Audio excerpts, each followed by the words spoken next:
away we go. How you doing, gorgeous? I'm doing all right. How are you doing? I'm doing fine. Just my day off from work.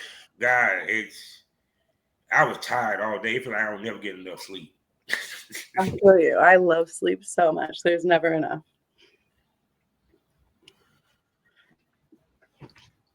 To me, it's like a nap that became my best friend.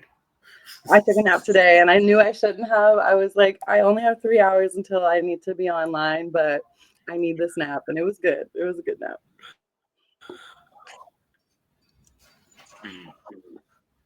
No doubt. So now I'm gonna tell you what really I like. I really like the video where you did the butt naked yoga by smoking a doobie. Yeah, that one was pretty recent. I like that one a lot too. I love doing things like that. Oh my goodness. Yeah, because I always wondered, when it comes to the fetish world, why girls don't ever do like butt naked yoga, butt naked exercises and stuff like that. Because that would be stuff that really would get over. Yeah, I think So how do you come up with the different ideas for your fetishes so that you can stand out from everybody else you're trying to do it? I don't think I come at it from a place of trying to stand out from other people. I more so come at it from a place of like what feels authentically me. Like I really try to center my brand to be like, an embodiment of the parts of me I'm trying to portray.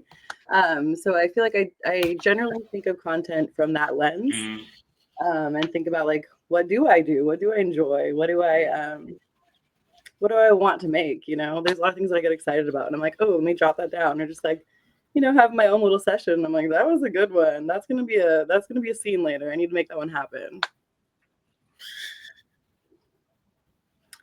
Oh my God.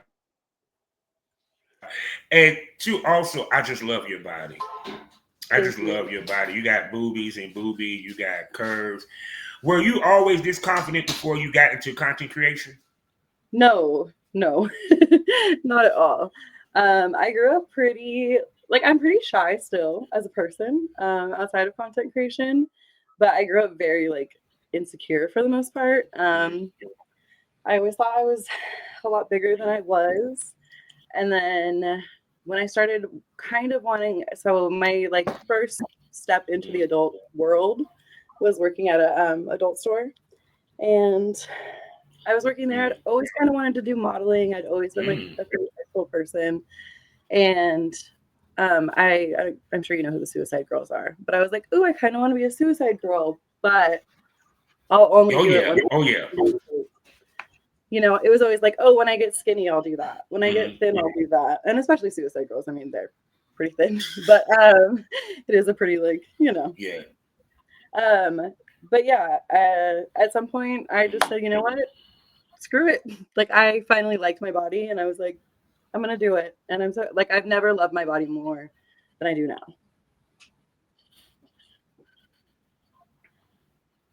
Oh, believe it, because the beauty about the content creation porn world is that a lot of females walk in don't realize the power of their sexuality and how sexy they are until they get into this. Because a lot of times, even to the point, especially when it comes to BBWs, because y'all get, sometimes BBWs are not the most common in the women, and sometimes they get picked on and so forth. I was never one of them dudes. I was the one that always wanted to date them. But the thing about it is, it's like when girls walk in, they're shocked how much BBW is popular when it comes to the business. Were you one of those? Was I shocked? Was that what you're asking? No. Like I said, I got my start in an adult store. And so trans porn and BBW porn was always the most commonly like rented or sold videos. So I wasn't like shocked by it. I think I am surprised though. Like we're sold an image that to be a successful BBW, you have to have a certain type of fat body, like the right curves. And I've found it really liberating and really inspiring to see how much that's not true. Like there is somebody that likes every type of body. I tell people that all the time. Like, you could think that you are all of these things, but there's somebody that is so into that. See, there you go, people. So now you know this is about to be a real good show, baby, because you know I love me a thick woman. So it's time to smoke this over. Welcome to the Smokers Lounge. You know who I am. I'm Captain Arthur Southern Champ, aka the Porn Rap Star. Find all my links with one link, allmylinks.com/Porn Rap Star. For a sponsor to tell you about, y'all know and love so much. The first one being eroticismmagazine.com, one of the hottest adult mags in the game. Yes, this magazine's still around, people. And award-winning, award-nominated voiceover with smut, and they even have virtual reality. I'm talking about blusherotica.com. What's up, son of photographer? How you doing today, baby? And for you people that candles, wherever you want the scent or you do freaky shit with it, I got you covered, the Kinky Candle Company. And for your legal help, if you need any legal aid, I got the Legal Beagle. Her name is Mitchell Ferrari, the Queen of Law. Link in the description. Hit her up. She works from online and she'll help you in any legal need that you have. Days out the week at fullswapradio.com, as well as skyhawk.tv.com, as well as the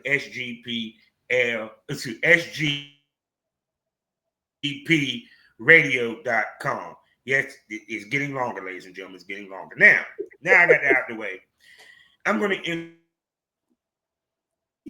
gorgeous, voluptuous, free-willing, big ass. And I'm talking about one of the nicest asses I have ever seen. And she loved doing freaky shit. She loved having you guys jerk off to her in the bathrooms at your job.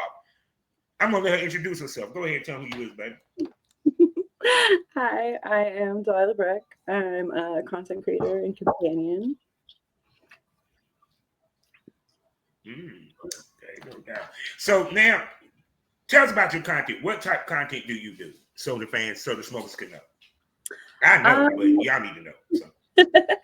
I feel like I've done a little bit of everything. When I first started, I was mostly doing, I did a lot of like collab stuff for a while, and I was doing a lot of threesome videos and like group sex videos. And then now for the last year or so, I've been focusing on more solo content and really exploring that. And that's been fun. I feel like my solo content really ranges. I've got some more like femdom, stepmom type stuff, which I've really been leaning into. Like we were talking about, I love like stretching and yoga videos. I love smoking fetish stuff. I'm hairy, so I do a lot of hairy content. Things like that. Kind of all over the place. Okay. Yeah, I did see a girl smelling your armpit. I said, "They." And the hair, and people don't realize there is a place for hair coochie, hair armpits, and all that, because there's people that into that kink, you know. Love and it. I was surprised that people was that much into your kink, because now you ain't got to worry about shaping too tough. It's so great. It's the best thing I've ever done. Because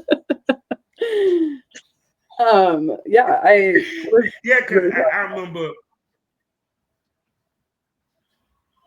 Now go ahead, finish what you were saying. My bad. Oh no, you're fine. There's a little bit of a delay. It's not too bad. But I was just saying I was shocked by that when I did start. I didn't know that hair was such a big fetish, but they love it.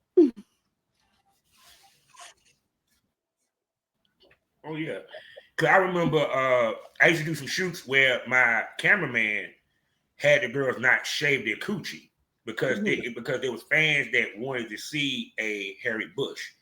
You know, they love seeing it come on, and he made sure he was like, "No, I want you to bust a nut on her on the coochie, so they can see the cum on the coochie and stuff like that." And them scenes so well.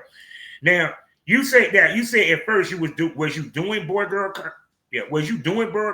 content before you started the fetish, or you wasn't doing boy girl content at all? So when I originally started quite a while ago, but it was like a very short-lived little adventure that thankfully doesn't live on the internet anymore. When I came back at it after the pandemic, I was in a relationship. So we started making content together. and then did like collabs with other people and stuff like that. Okay. So because now when I go on your page, and we're about to go on the time machine in a second, Okay. I noticed that you promote a lot of fetish, but I don't see too much hardcore. Yeah, I've definitely. So is that something? Is that your brand is more fetish based than it is hardcore? Promoting the fetish than the hardcore. I would say currently, yeah, but I don't like to like pigeonhole myself into any one thing. Like, I feel like with the hairy community, especially like hairy creators, there's like this want to like, oh, like you have to make hairy content then, you know? And like I love my hair and I love making hairy content, but that's not all of me and that's not everything that I enjoy. So I really try not to put myself in a box that way. And I think my fans enjoy that I like kind of explore a lot. I've definitely, like I said, focused on solo content this year, which is just a lot easier to lean into fetishes when you're doing it alone. But next year I really want to get back into collabs and doing more work like that. So I'll definitely be doing more like hardcore stuff again. Oh yeah, 'cause I know there's probably a whole bunch of male times have been looking at your page like waiting to get a hold of your sex ass. I've definitely got I know I'll be one of them. Yeah. You're retired, right?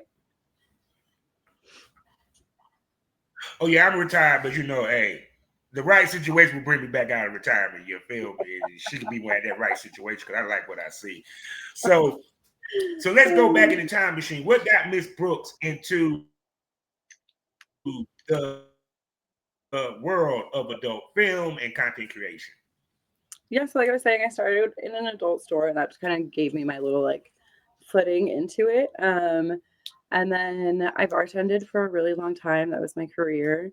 And somewhere along the line, I was like, you know, I want to do this like content creation stuff. I've always been really interested in it. I've always been into photography and things like that. So I was like, okay, like this seems really cool. So once I got over the being fat part and I was like, you know what, fuck it. This is my body. People are going to like it. It's fine. Um, I jumped into that. It was during the pandemic.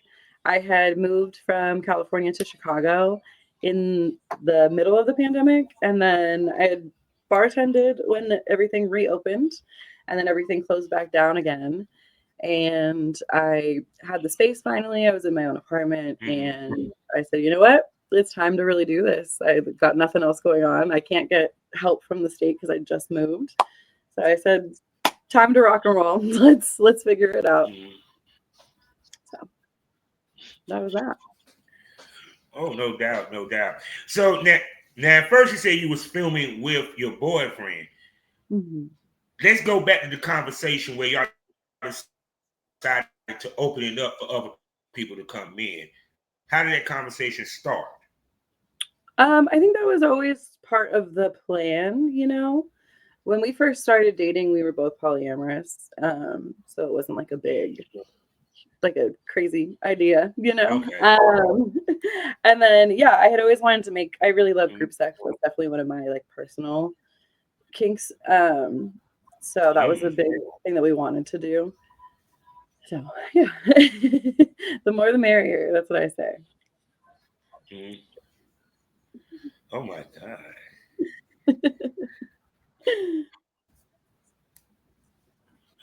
I'm gonna tell you what's funny. The more she talked, the more I begin to like her even more. People, I love me a polyamorous woman. You know what I'm saying? I believe sharing is caring. You feel me?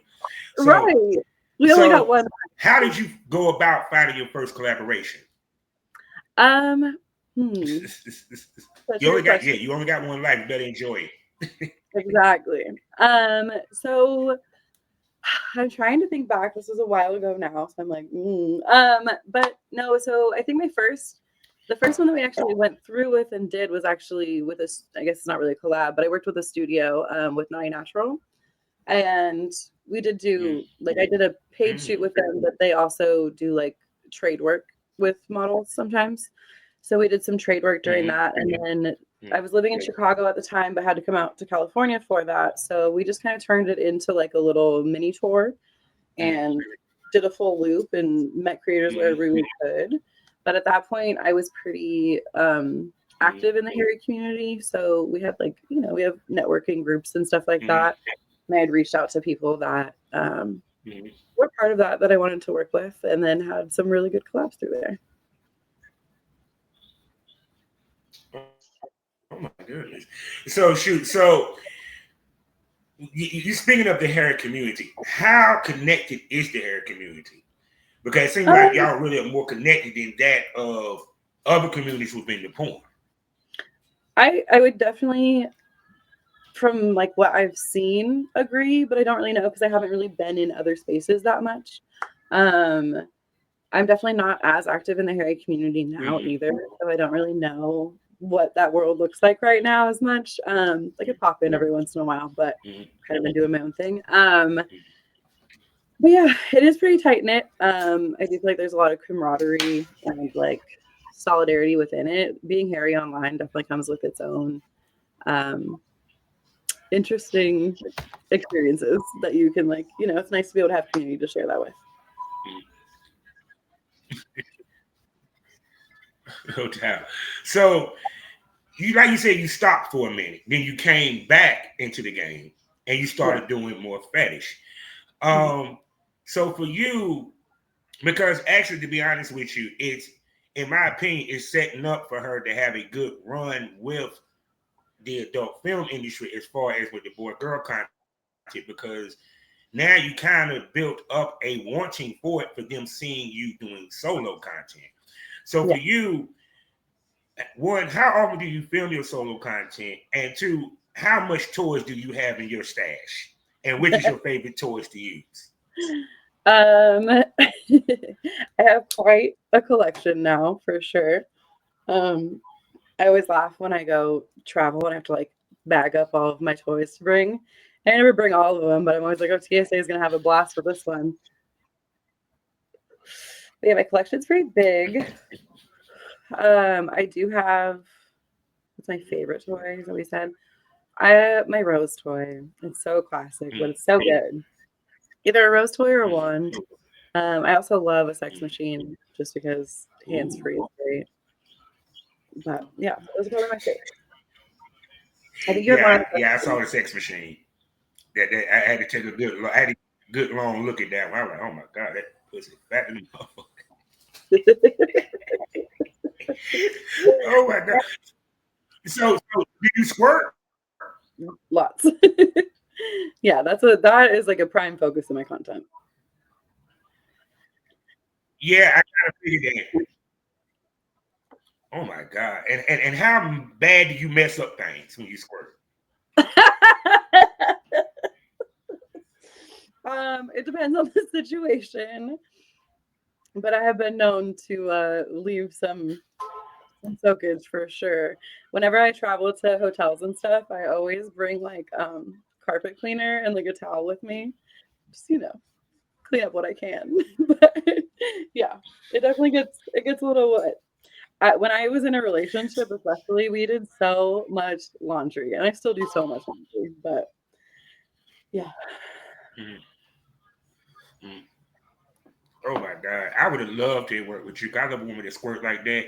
Cause my favorite thing is after I be hitting it missionary, she starts squirting, just slapping the dick on the clit, and you see the water just splash. Oh my god, that's just a great look on camera. I'm sorry, I'm a freak like that. Sorry, and I don't run when a woman squirt when I eat the pussy. No, I drink it like water. If you don't dive further in when I start squirting, we're probably not hooking up again. I need someone that is excited about that. Yes, I agree. Oh, you love me because you were like, damn, he didn't even move. He's still there. I'm squirting. I come on my face, look like I just came out the shower. That's what I need from people. I expect nothing less. If you're gonna run from it, don't come around here. So now some girls do solo just for the content. Do you get off with your solos? Yeah, like I enjoy doing it a lot. I think it's funny because sometimes I'll be like I don't really want to film or whatever, and then I'll be like, well, fuck it. Like I'm already gonna be doing this. I might as well put up the camera. And then I think it's so funny because it kind of focuses me to like tune into my body more. And I just am kind of an I am an exhibitionist. So like I love watching myself on film, and then especially just knowing that like someone else is going to watch it, it gets me off so much more.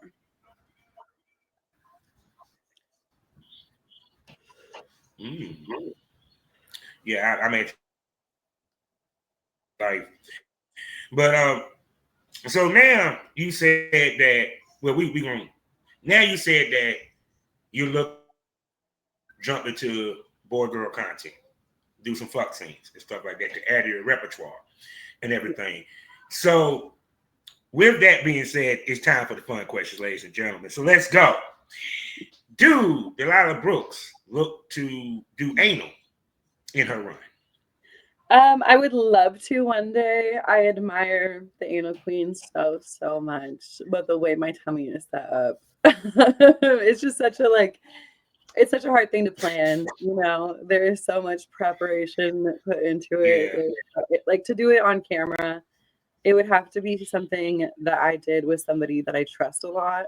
Because my general thing with it is just like the anxiety. I'm like terrified of things getting messy, so it makes it harder. If you can't relax, it's a lot more painful. You know what I mean? So yeah. But I would love to one day, maybe. Maybe my 40s, I'll turn into an anal queen.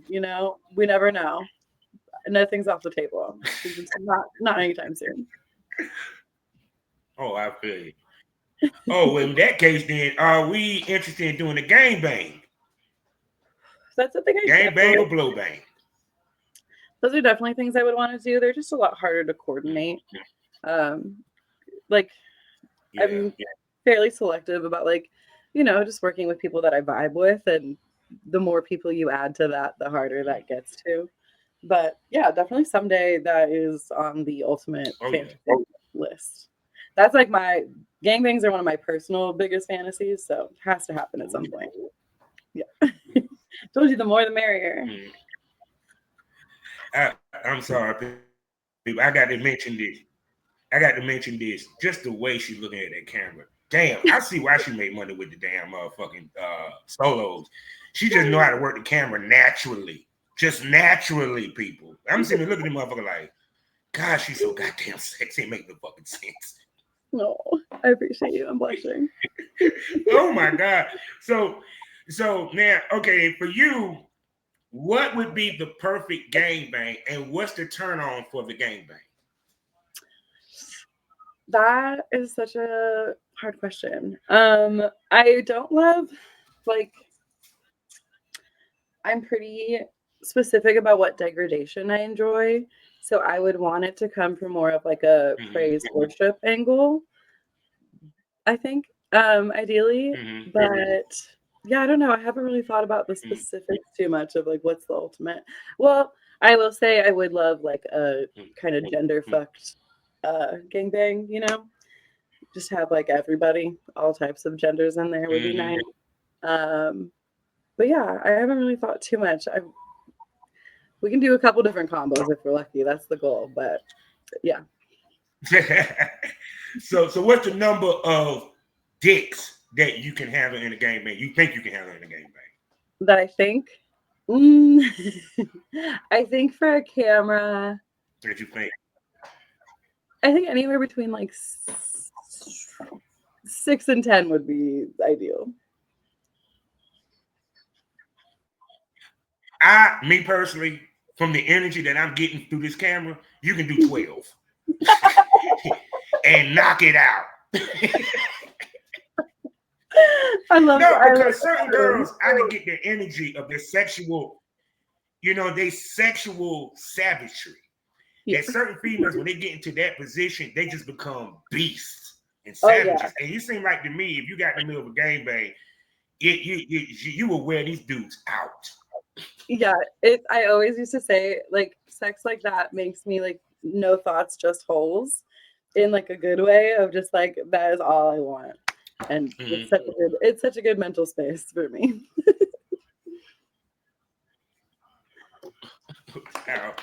So with that being said, are you into BDSM? Yes, definitely.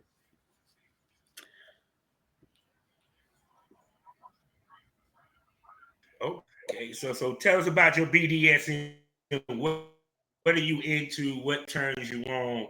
Are you submissive? Are you a dom? Are you a switch? Tell us. So I'm kind of like an interesting like segue in my own like BDSM experience right now. I have like previously always been very submissive, especially in like my personal life. Um, but lots of things have changed. And I definitely feel like my switch energy coming out more. I've gotten to like experience that and like get into that more with content creation, in like a safe way where I'm able to like explore my dom side in a way that isn't I get like a buffer. And I really enjoyed it a lot more than I ever thought I would. There's definitely still a lot of personal experience that I want to have doing it before I do it on camera with another person, like being a dom. I'm comfortable subbing for other people on camera for sure, but it'll be a while probably before I get comfortable doing that, just because I want to do things ethically and I want to like I know how much I don't know, if that makes sense. There's so much to learn, and I think kink is something to take seriously. So, yeah. But yeah, I really like impact play. I like sensory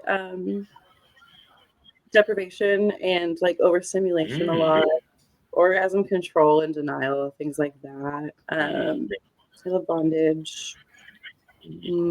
I love spit. I don't know if that I think that counts as BDSM. Just like messy scenes. I love. Yeah.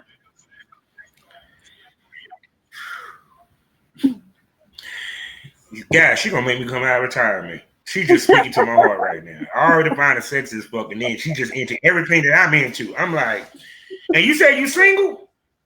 Yeah. Damn, I wish I lived in the Pacific Northwest right about now. I think I found my wifey.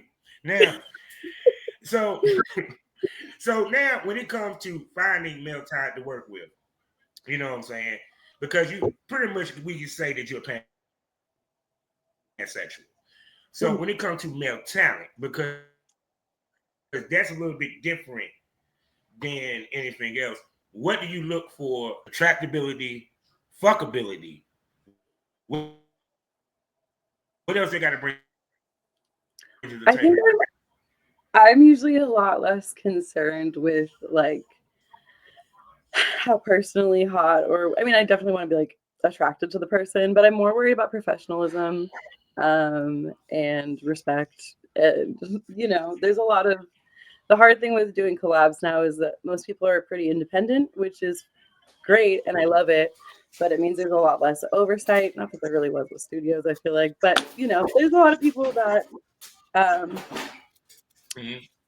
just not super safe to work with or comfy to work with. So that's more of my concern is like my safety when I'm picking collabs, and professionalism. That's a really big thing to me.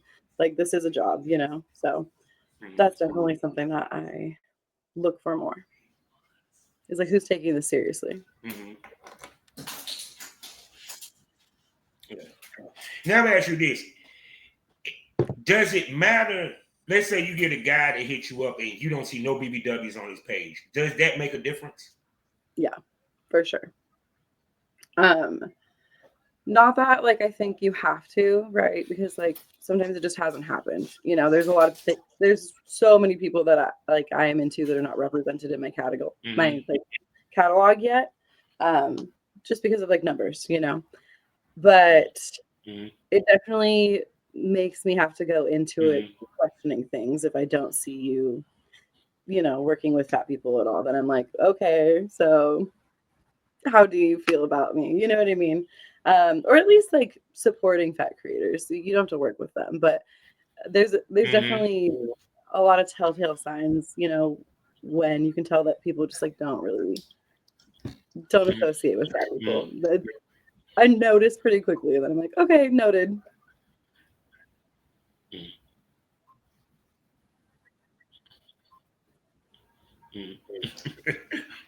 Well, for me, to me, the reason why I enjoy working with BBW is because they go the hardest on camera and they fuck the best. I'm sorry, and they have the best pussy. Sorry, skinny girls. Yeah, I'm sorry. you know. Oh my But goodness. even more so, it's like, you know, BBWs yeah, it's like they just have a insatiable sexual appetite that it just unparalleled to other size women. I'm just saying. But with you, when it comes to the the business itself, right? Now, because now you're looking to do more content or what have you. Do you have a lot of guys in your area that you can work with for boy girl content or what have you? Or do you have to go outside your area for that? Yeah, I don't really know too much talent that's like super close to me. Like I don't know any male talent that is in my immediate area right now. Mm-hmm. I know there are that like there are people. I just haven't been searching yet. So I'm not sure. I think Mm-hmm. yeah. Also because a lot of my collabs are like more queer most of the time. I don't get a ton Yeah. of like I don't get a ton of inquiries from men. I mean, I get some for sure, but no, they're definitely usually a little bit further. But Las Vegas is close by, and that's a big hub. LA is close by, and that's a big hub. So like being on the West Coast, at least I'm like always near things. You know, it's not too hard. Mm-hmm. Oh, I'm sorry. Once your butt start dropping some boy girl content, I'm expecting that a lot of companies from the from the plumper passes to God, I can't think of the name of that other company that is on the West Coast. I see a lot of them hitting your ass up. And I ain't even seeing Score hitting your ass up to them big ass titties. How big are them titties? I wear a 40 double J.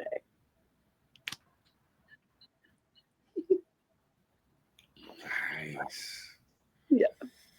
Don't worry, premium smokers. We're gonna get on the premium smoking so y'all can see them full and live in color. We're gonna work on that after the show. You feel me? So kind of my premium smokers like, please get her sexy ass on the premium smoke room. We want to see her. I got you, fellas. That's why y'all subscribe. So now also because now you're looking to go into the adult film world because things are different. You get what I'm saying? When you go into it now. It's Yeah. because you got testing, you got all of this, change of mind state outside of the point entry. And plus also I think that you so we can clarify this, you're single, right? I'm not asking for myself, I just want to clarify this. Yeah. Okay. No. So speak to how your life going to have to change for you to chase this business when it comes to boy girl, because when doing solo content, you ain't got to worry about doing TTS. You ain't got to worry about being tested. You feel what I'm saying? You dealing with a dildo. So and even with now girl on girl, if you want to work with some of the other times, they're gonna want you to be tested. So how do you expect your life to change personally on your personal sex life to chase this business moving forward? I feel like I've already made those changes and I never really switched back, so I don't feel like that would be a big issue. I've done a like fair amount of collabs, and I don't anticipate doing much studio work regardless. I prefer independent work. I've definitely been hit up by a lot of studios that you mentioned, but it's not doesn't align with my brand, so I haven't gone for those opportunities. But yeah, I I think the biggest thing is like I'm much more cautious about, you know, who I'm having sex with, if we're using protection, whatever, outside of work. But right now I'm pretty celibate in my personal life, so it's really not an issue. But yeah, I've always kept up on my testing. I'm on prep, so I get tested every month regardless. The biggest thing is when I shoot with people who are more in the industry, even if it's not studio work, then I normally need to do talent testing. So it just becomes a budget thing, you know? Collabing is expensive, especially there's a lot of things that happen. And sometimes I was supposed to collab recently and it didn't go as full as it should have, which is fine. I totally understand that things happen, but sometimes, you know, you take that gamble and you take that risk and you lose a lot of money on it. And so, yeah, I think that's the biggest difference is it's a lot of traveling, a lot of time away from my dog. And then just, it's definitely more of an investment. Yeah. So, but see, the thing about it is, when people don't realize, and this is what content creators don't understand. When you get into this business, you have to change how you move in your personal life sexually, especially if you're trying to grow in the business and level up. Period. Because like I said, we had a situation with Gucci Third Leg. He wasn't trying to go mainstream too tough, but we saw what happened. Yeah. Period. With he'd come out with the hurts and the girls sucking on the tainted dick or what have you.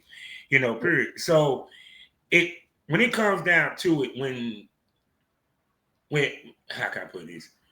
With you being now single, you know what I'm saying?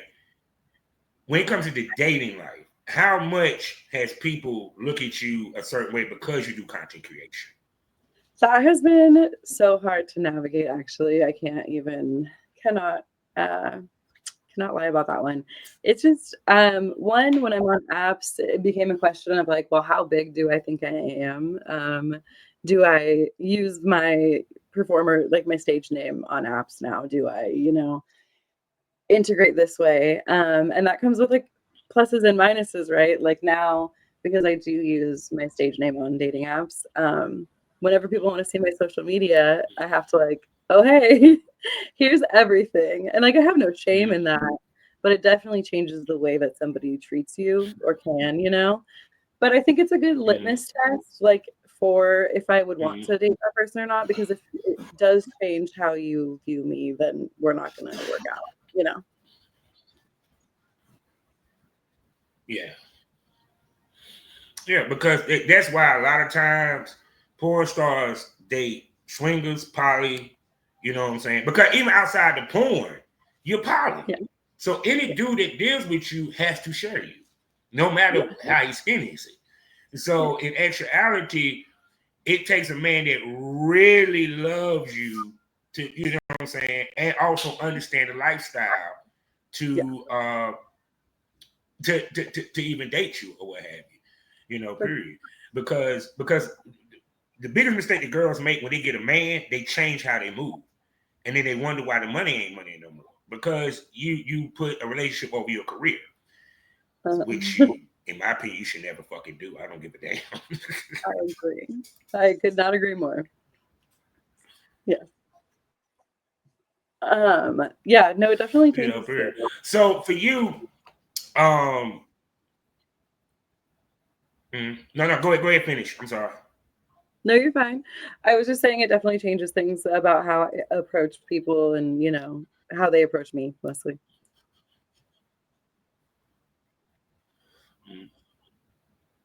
Oh my goodness. So are we going to any conventions in 2025? Are we going to show our face publicly amongst the other professionals? I don't know. My Pearl Sage, I don't know if you know who she is, but she is a close friend of mine and she wanted me to go to AVN, but I think we're sitting this one out. I just have there's been a lot of things that have happened with conventions lately and the companies that run them that I don't really agree with. So I'm not in like a hurry to get to these conventions, but I do really like miss out on the community that happens there because of it. And so I'm definitely at a point now where I think I will eventually go to a convention, not this year, probably, maybe next year. Maybe next year. I'll pop up somewhere. Okay. So have you thought about that? Now you, like I said, you get back to the boy girl content. I know you heard of the content house phenomenon. Are you looking to possibly connect with a content house next year for you to do some content, to shoot some content? I'm actually kind of ignorant to the content houses. I don't know of like anyone that's in any personally, so probably not. I got you. It is a fun concept for sure. I mean, it's nice to be able to. Oh, I got you. I got you. If you need direction, I'll hit you up. I know where to go now.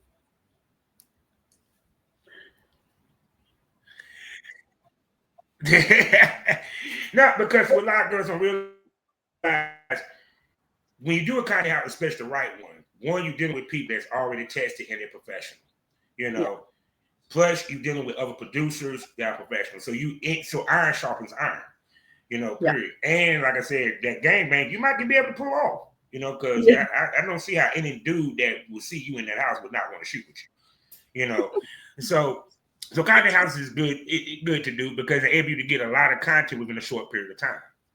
Yeah, you know, I guess we didn't call it a content house, but I did. I've done like a group trip with a group of people, and we shot the whole time, and it was phenomenal. It saved my ass when I went through a really difficult time because I had just shot that. I just had that trip, and then I went through something really difficult, and I was able to live off that content for so long. Oh my goodness! So now, other than your solo content and the content that you back to for a girl, what other things you do within the business that generates income for you? Most of my sales, I would say, are actually like more direct services. Like I sell a fair amount of videos for sure, but I do a lot of video chats, a lot of like sexting. I love like doing GFE packages with people. So like just having little pocket boyfriends, you know? So I make a lot of my money that way for sure. And custom content. I do a lot of custom content.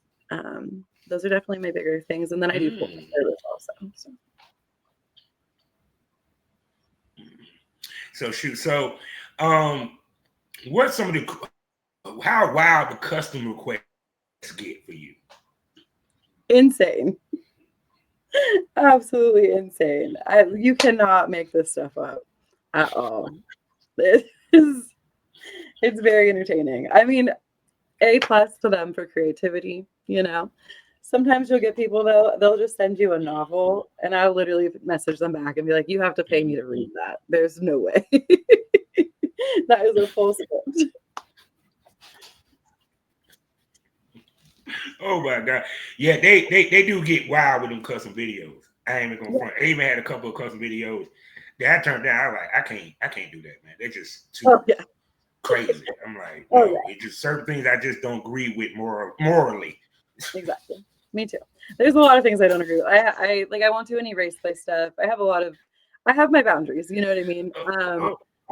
So there's a lot of customs that I turn down, but there's a lot that I love and that I sell as my own videos after. And I love when I get things that people, you know, bring to me and I'm like, oh, I'm so excited about this. I never would have thought about it. Or like, you know, it's just not a scenario that I would have written, but I'm super juiced about it. And I love that collaborative effort with it, you know, because then I know like someone's into this already. I know that it has a market.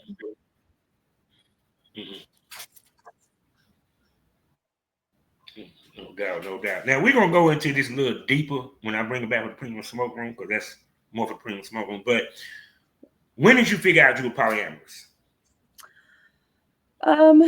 So I would say pretty early on. And I've done both. I've been monogamous and I've been polyamorous. I think that it's kind of a situational thing for me. Definitely when I'm single, like currently, I definitely would describe myself as like solo polyamorous. I'm not in any hurry to get in any monogamous relationship now or maybe ever, but I don't really know. Like I don't ever try to put a like, who knows, you know? My last relationship was monogamous, so you don't really know. But I was in a really long relationship pretty early on in my life, and when we got together, we were both like, hey, I think I could spend the rest of my life with you, but I don't want to just have sex with you for the rest of my life. So we kind of explored, we talked early on into that relationship. I'm talking like very early in my adult years. We're like, you know, at some point we're going to open this up. And then probably around the time I was like 20, we did start opening it up, maybe a little bit earlier. But yeah, so for a while. Yeah, because like even with my relationship, the smokers know I'm actually the chain went from a relationship to now being a nester. So I'm technically single. No, technically, I am single at this piece, but there are people don't really know about the nesting side of things. It's like that's also a part of polyamory. Yeah. You know, where you know, saying you and the person live together, y'all not necessarily together, y'all might fuck every now and then, but you know, y'all live together, but yet still date separately per se. You know, period and stuff. And people don't realize how many the spectrum of polyamory. You know, there's different polyamory. You feel me? You know, period. So for you, how much did you go into researching and learning the polyamory lifestyle so you can get more knowledgeable about it, and also more knowledgeable of where you fit in. Not nearly enough. That is definitely something that I'm like exploring more now. But I was in a really, like I said, my first relationship was 8 years. And then we were really young when we opened it up. I did read at The Ethical Slut. That was the one polyamory book I did read. And yeah, we definitely did polyamory very, very wrong in that relationship. So I got kind of a crash course in what not to do. And then after that, after that I was single. So it was like, there's not too much to worry about with it. Like, as long as I was just very candid with people about where I was at. But I was also in kind of my fuckboy phase then, so it was a little different. And then, yeah, like now I just got out of my last relationship was almost 3 years. So most of my adult life has been spent in like very serious partnerships. So I haven't had to explore it much. So now I'm at a point where I finally get to, and I'm excited about that. Ooh. Yeah, that's what my situation too, because it just felt like I went from one relationship to the next. I never had a moment where I was this as long as I ever been single, to where I could just really mingle. I was already in a open relationship prior to this. You know what I'm saying? With my Nestor. So this is now the time that I'm actually truly single and been single for a long time, where I can actually, you know what I'm saying, play, hands down. So until I ain't gonna front, being single helps you move around the game a little bit better, because you ain't got to worry about answering nobody or somebody getting in their damn feelings. For sure. It's so much easier. Yeah, I definitely appreciate being single right now. I'm not in any hurry to change it. I think that, getting to explore polyamory is nice. And like, I had a pretty decent, like, between my first relationship and my second one, I think I was single for probably almost 3 years. It's a little chunk of time, but maybe not, maybe 2 years. But no, it was like 3 or 4 years.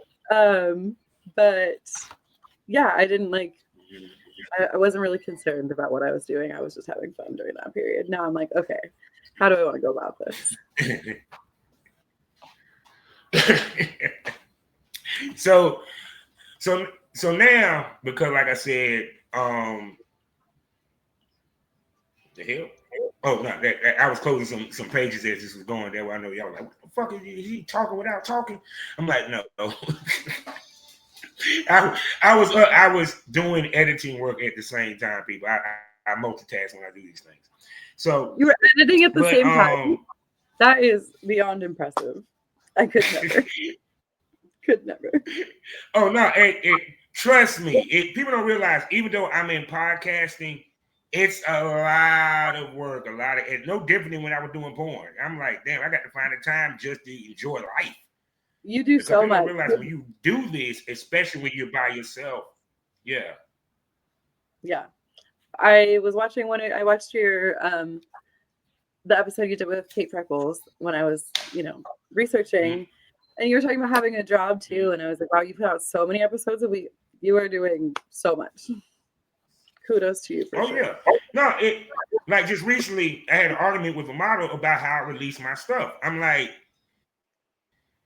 I record 2 to 3 times a day, 2 to 3 people's a day. I am not going to jump somebody over the people that I recorded before you just because you're cute.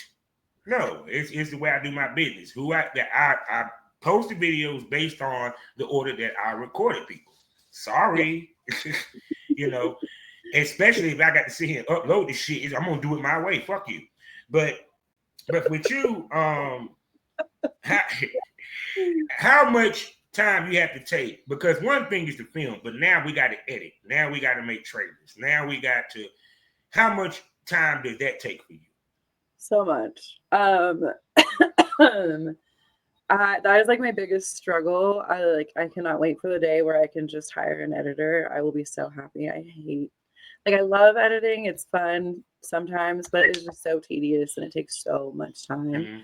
And not even just editing, just the upload process. Like, you spend so much time doing that shit. I'd say that's the majority of my job. Like, most of my time is spent doing admin work, not filming.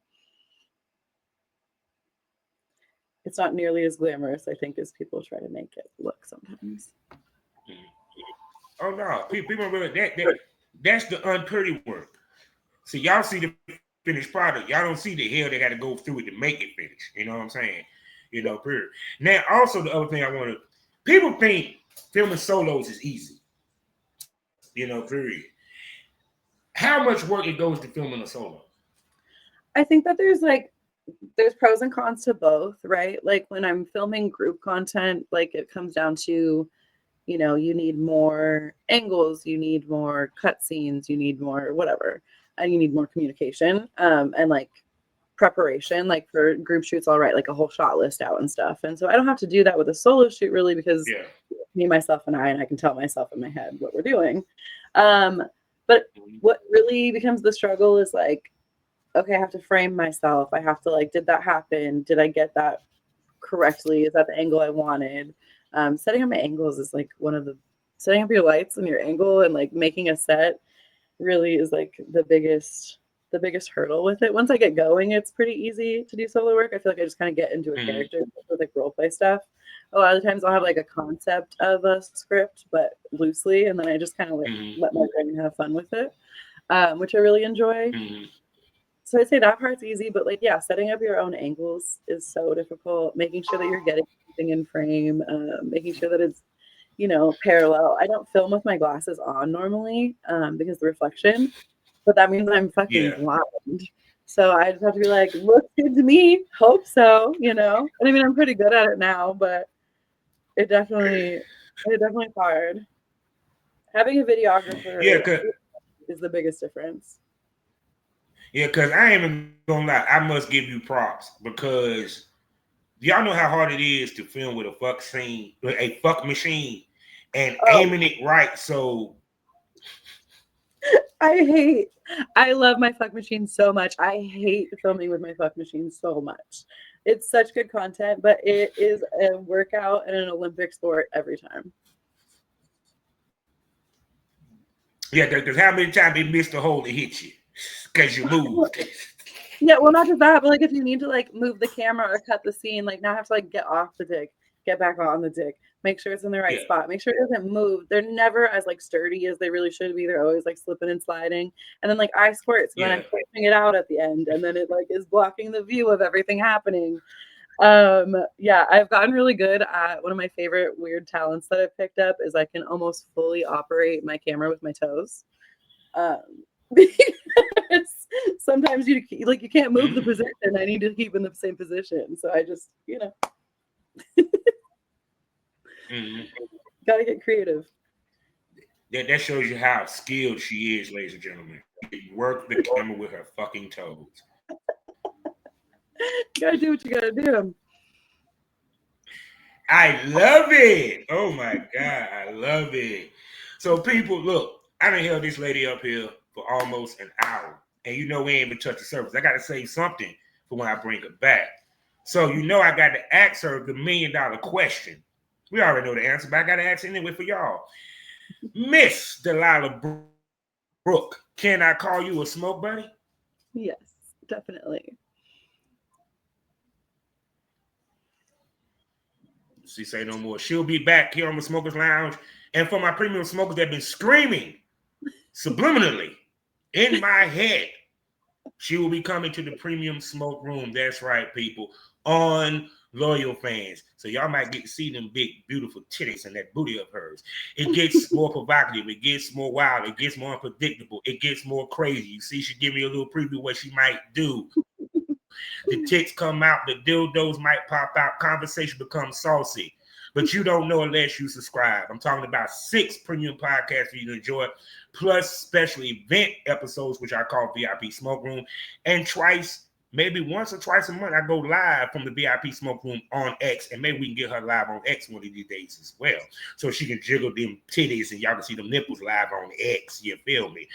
Also, I got a XXX store for you to enjoy, where you can see my work as I give ladies the work. Because big dicks grow in the sticks. That's why they used to call me Big Country. Also, for my Spotify users, I got subscription side over there for you to subscribe to as well. where I got Savage Smoke, where I talk to the industry's top male talented producers as we give you that real smoke about the industry, as well as an array of past episodes for you to binge through, from limited podcast series that I did in the past to premium smoke podcast episodes, Chronicles of the Spit Queen, as well as Dirty Talk with Jordan episodes that are not on Loyal Fans, and special episodes that I will be bringing to you through 2025 just from my Spotify users. And I got more work in 2025, unfortunately. Now I'm monetized on YouTube. So for people that watch it on YouTube, like, comment, and subscribe. It is free to do so. And also, I'm planning to drop a member section over on YouTube as well. So be on the lookout for stuff that I got there. I'm going to have stuff that I will pre-release for my members that you can see before it gets dropped on YouTube or even Spotify, as well as some special stuff that I'm going to do for YouTube, for your YouTube viewers, which I'm going to involve many of the ladies. So the Smokers Lounge is about to prove to you motherfuckers why I'm the #1 voice when it comes to porn. I'm going to submit that in 2025. Now, think about submitting something. Miss Delilah Brooke, tell everybody where they can spend money on you, gorgeous. All of my links are on my Linktree. It's just Linktree/Delilah Brooke. My OnlyFans is just OnlyFans/Delilah Brooke. ManyVids is delilahbrooke.manyvids.com. Those are the big ones. My social media, my Instagram is Delilah Brooke 3 or Dose of Delilah. Those are both me. X is Delilah_Brooke.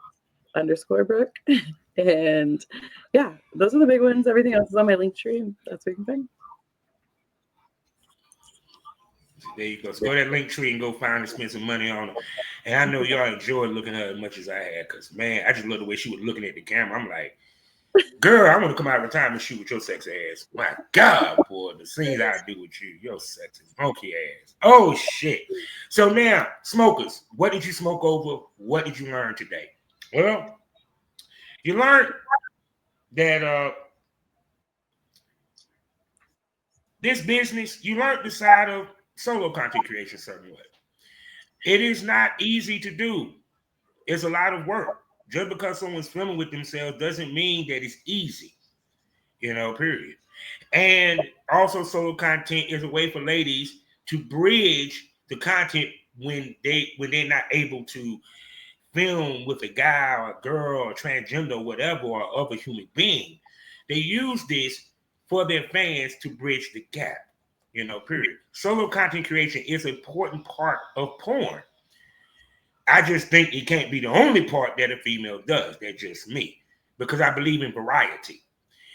And also, it takes great creativity, because you just can't just sit here and just shove a dildo on your pussy and expect to make money. You got to give people a storyline, and also create a fantasy with your solos, period. Especially if you plan to be full-time with no job. The more creative you are with the solos, the better it will sell. No different than a porn scene. And also being comfortable with one's self and body. Because when you do these scenes, you might end up being butt ass naked. And you can't do this business if you're not comfortable with your body. And people, she has an amazing body. Don't you see them curves? Yeah, she's curvelicious. Delicious. You feel me? But the point being is, the more comfortable you are, the better it comes off on camera.